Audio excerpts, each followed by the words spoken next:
అమ్మ నాకు తెలుసు నువ్వు చాలా బిజీ. ఇంకా రీల్స్ కూడా చూసేటివున్నాయి. బట్ ఈ ఒక్క రీల్ చూడు. ఇది చాలా ఇంపార్టెంట్. ఎందుకు అంటే నేను 35, 37 ఇయర్స్‌లో రియలైజ్ అయింది. కాదు ఇంకా ముందే లైక్ ఓ 25 ఇయర్స్‌లో రియలైజ్ అయింది. నువ్వు గూడా 25లో ఇంకొంచెం ముందు రియలైజ్ అయితే బావుంటది. సో, అందుకే నేను నీకు ఈ వీడియో చూడమని చెప్తున్నా. నువ్వు ఇంకా మిగతా రీల్స్ కూడా చూడు మామ చూడొద్దనట్లా. కానీ ఈ ఒక్క రీల్ చూసిన తర్వాత చూడు. ఓకే. నాకు ఇంకో 20 డేస్‌లో కొడుకు పుడతాడన్నప్పుడు నాకు లైఫ్‌లో టెన్షన్ స్టార్ట్ అయింది. అప్పటిదాకా నాకు ఏ టెన్షన్ లేదు. సో, చిల్ ఉంటుండే, తాగుతుండే, తిరుగుతుండే అంతా బావుంటుండే. కానీ ఒక 20 డేస్‌లో కొడుకు పుడతాడు అన్నప్పుడు సో, కొంచెం స్టార్ట్ అయిందనమాట మైండ్‌లో. ఏంటి?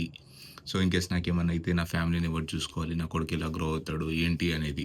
Then I started term policy and life insurance. All going well. But మళ్ళీ ఇంకో డౌట్ వచ్చిందనమాట మధ్యలో. ఏంటి? సో, నేను కష్టపడుతున్నా, మనీ సేవ్ చేస్తున్నా.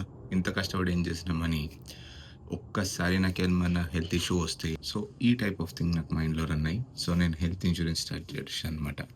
లైక్ హెల్త్ ఇన్స్యూరెన్స్ కడుతున్నాను. ఆల్మోస్ట్ 4 ఇయర్స్ అవుతుంది now. Then all good going well. So, మళ్ళీ ఒక డౌట్ ఏమొచ్చిందిరా అంటే అంతా okay.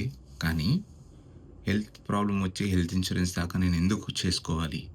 So, it's better to start some gym and diet అని జెప్పేసి ఆల్మోస్ట్ కొన్ని ఇయర్స్ నుంచి గూడా నేను డైట్ చేస్తాను, వదిలేస్తాను, చేస్తాను, వదిలేస్తాను. జిమ్ చేస్తాను, వదిలేస్తాను. బట్ ఈసారి కొంచెం స్ట్రాంగ్‌గా ఫిక్స్ అయ్యానన్నమాట. ఈసారి ఏదైనా సరే కొంచెం కష్టపడదామని జెప్పేసి. సో, ఒక్కసారి నువ్వు ఆలోచించి